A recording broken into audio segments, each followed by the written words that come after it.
Ladies and gentlemen, boys and girls, another spicy take here. This is Medical Properties Trust Take 2. First time I accidentally had two mics on, which actually I've probably done a lot of videos that way without realizing it. Oopsie daisy. So, what can I say? I'm new at this. What do you want me to do? So, they've been down quite a lot lately, taking a bit of a shellacking. Full disclosure, this is one of my own personal holdings here. And I actually just doubled up on the position. So hopefully I'm not wrong about my idea with it.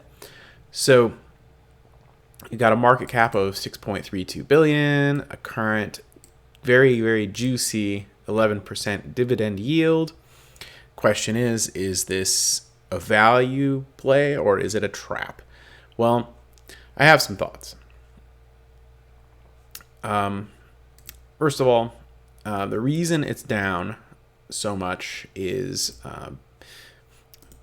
largely because of issues with tenants, specifically their third largest tenant, Prospect Medical Holdings.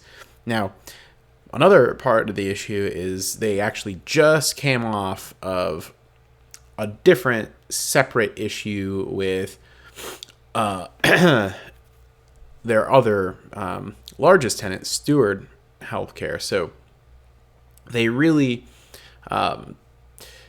just not having great times with the way things are going with some of their tenants lately. But that being said, they got through the thing with Steward okay.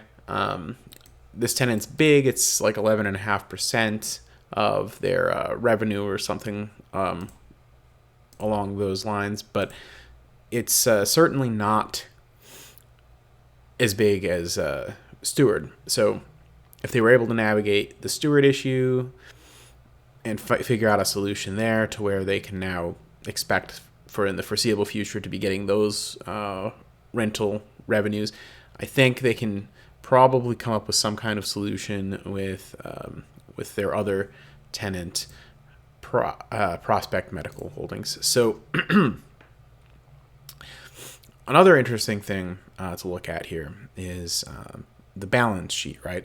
So this Medical Properties Trust specifically focuses on mainly hospital properties. Now, the reason that's compelling to me is because, one, hospitals are kind of essential infrastructure, right? We would have a pretty hard time functioning as a society if we suddenly did not have hospitals. Now, on their balance sheet, you can see that they've got, when you subtract the liabilities off of their total assets, they end up with about $8.5 billion worth of equity. So if you remember from before, I had mentioned their market cap was a little over $6 billion, right? So the fact of the matter is, just in assets, they have more net than their market cap, right?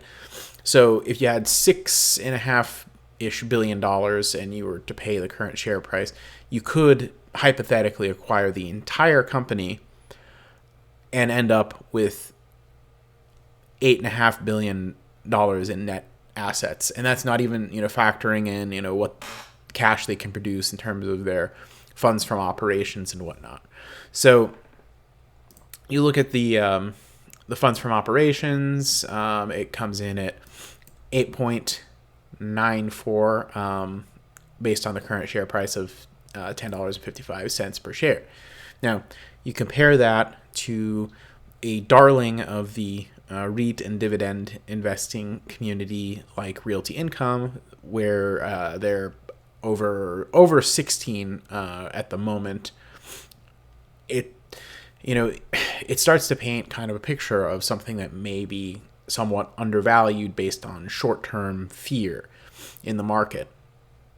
And this is not intended to be any kind of personal financial or investing advice. This is just my own idea behind why I personally continue to own shares in this and will probably continue to acquire them going forward if the price stays compelling and the thesis behind it stays compelling to me.